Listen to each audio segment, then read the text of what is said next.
तस्तौसा news में आपको लिए जा रहे हैं यूसी मकबल कलां की बस्ती लाशारी अल मारूफ नेमत वाला में, जहां आप देख रहे हैं कि ड्रेन पर पुल न होने की वजह से मकीनों को शदीद मुश्किलात का सामना है। आबादी और कब्रिस्तान के दरमियान एक ड्रेन वाक़ है जहां रुदकोही की वजह से हर वक्त पानी मौजूद रहता है। लोगों को अपने जनाजे ले जाने में शदीद मुश्किलात का सामना करना होता है। लोग इंतहाई मुश्किल का शिकार हैं। उन्होंने वज़ीर आला पंजाब सरदार उस्मान बुज़दार से मुतालबा किया है कि लोगों की मुश्किलात के हल के लिए इक़दामात किए जाएँ और ड्रेन पर फौरी तौर पर एक पुल तामीर किया जाए।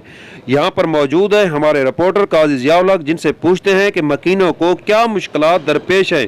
जी काजी साहब, आप हमें बताएंगे कि ड्रेन पर पुल न होने की वजह से हम देख रहे हैं कि लोग लोहे के पाइप पर गुजर कर अपना जनाजा ले जा रहे हैं। आप इस बारे में क्या कहते हैं, लोगों का क्या कहना है अपनी मुश्किलात के बारे में? जी सुहेल शहजाद, मैं इस वक्त मौजूद हूँ यूसी मकबल की बस्ती लशारी में, जो अलमरूफ नेमतुल्लाह के नाम से पहचानी जाती है। वहाँ पर बस्ती और कब्रिस्तान के बीच में एक ड्रेन है। जब बारिशों के वक्त पानी आता है तो जनाजों के लिए और लोगों के मसाइल बहुत मसाइल होते हैं, आने जाने के लिए पुल नहीं है। तो इस वक्त ड्रेन के ऊपर एक छोटा सा वाटर सप्लाई का लोहे का पाइप गुजर रहा है, जिस पर देखा जा सकता है एक बच्चे का जनाजा उस पाइप से गुजारा जा रहा है।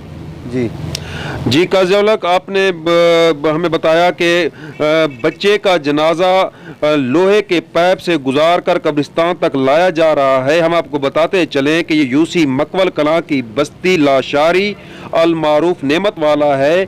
इस बस्ती की आबादी और कब्रिस्तान के दरमियान एक ड्रेन है और रुदकोही के करीब की वजह से इसमें सारा साल पानी रहता है और लोगों को मुश्किल पेश आती है जब वो अपने जनाजे कब्रिस्तान ले जाते हैं। आप देख रहे हैं कि एक छोटे बच्चे का जनाजा एक आदमी सर पर उठा कर ले जा रहा है। अगर जनाजा बड़ा हो तो किस कदर मुश्किलात दरपेश होंगी लोगों को, इसका सिर्फ अंदाज़ा ही लगाया जा सकता है।